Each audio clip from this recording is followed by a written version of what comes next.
change the world, start off by making your bed. If you make your bed every morning, you will have accomplished the first task of the day. It will give you a small sense of pride, and it will encourage you to do another task, and another, and another. And by the end of the day, that one task completed will have turned into many tasks completed. Making your bed will also reinforce the fact that the little things in life matter. If you can't do the little things right, you'll never be able to do the big things right. And if by chance you have a miserable day, you will come home to a bed that is made, that you made. And a made bed gives you encouragement that tomorrow will be better. To pass SEAL training, there are a series of long swims that must be completed. One is the night swim. Before the swim, the instructors joyfully brief the students on all the species of sharks that inhabit the waters off San Clemente. They assure you, however, that no student has ever been eaten by a shark, at least not that they can remember. But you are also taught that if a shark begins to circle your position, stand your ground. Do not swim away. Do not act afraid.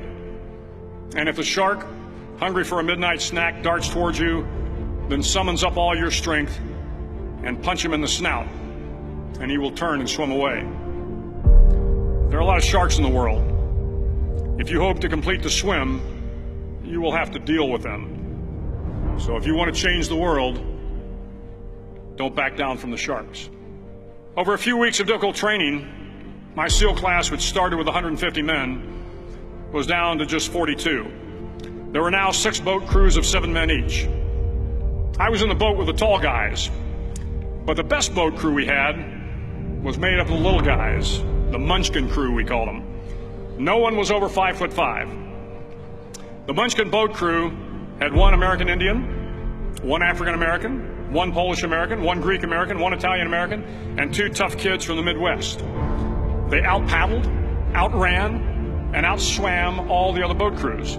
The big men in the other boat crews would always make good-natured fun of the tiny little flippers the Munchkins put on their tiny little feet prior to every swim. But somehow these little guys from every corner of the nation and the world always had the last laugh, swimming faster than everyone and reaching the shore long before the rest of us. SEAL training was a great equalizer. Nothing mattered but your will to succeed, not your color, not your ethnic background, not your education, not your social status. If you want to change the world, measure a person by the size of their heart, not by the size of their flippers. The 9th week of training is referred to as Hell Week. It is 6 days of no sleep, constant physical and mental harassment, and 1 special day at the Mud Flats.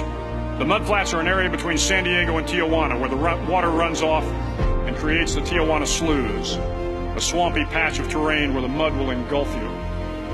It is on Wednesday of Hell Week that you paddle down to the Mud Flats and spend the next 15 hours trying to survive this freezing cold, the howling wind, and the incessant pressure to quit from the instructors. As the sun began to set that Wednesday evening, my training class, having committed some egregious infraction to rules, was ordered into the mud. The mud consumed each man till there was nothing visible but our heads. The instructors told us we could leave the mud if only 5 men would quit. Only 5 men, just 5 men, and we could get out of the oppressive cold. Looking around the mud flat, it was apparent that some students were about to give up. It was still over 8 hours till the sun came up. 8 more hours of bone-chilling cold. The chattering teeth and the shivering moans of the trainees were so loud, it was hard to hear anything. And then one voice began to echo through the night. One voice raised in song.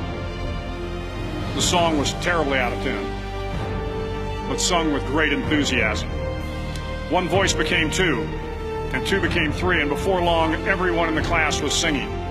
The instructors threatened us with more time in the mud if we kept up the singing, but the singing persisted, and somehow the mud seemed a little warmer, and the wind a little tamer, and the dawn not so far away.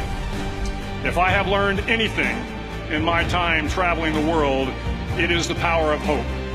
The power of one person, a Washington, a Lincoln, King, Mandela, and even a young girl from Pakistan, Malala. One person can change the world by giving people hope. So if you want to change the world, start each day with a task completed. Find someone to help you through life. Respect everyone. Know that life is not fair and that you will fail often. But if you take some risks, step up when the times are the toughest, face down the bullies, lift up the downtrodden, and never, ever give up. If you do these things, the next generation and the generations that follow will live in a world far better than the one we have today. And what started here will indeed have changed the world for the better.